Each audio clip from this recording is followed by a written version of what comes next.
खुलुमबाय। दिनै नोंथांमोननि गेजेराव दोंसे शायरि लानानै फैदों।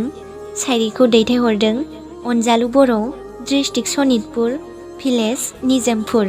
दानिया फैदो बिथांनि शायरिखौ दान्दिसे खोनासंलांदो आरो भिडिअखौ मोजां मोनोब्ला लाइक साबस्क्राइब खालामलांदो।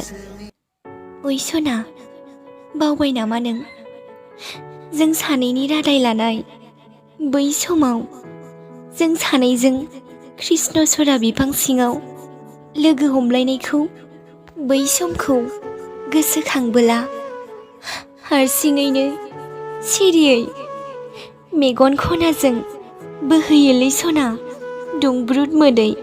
रैसुमै रावजों नोंनि ओइ सना होननानै रायदावनायखौ आं माबोरै बावनो सना? आं दासिमबो बावनो हायाखै। गोसोखांना मालाय माथो दंबावो आंहा। बै जायगायाव नोंनो फैलाबा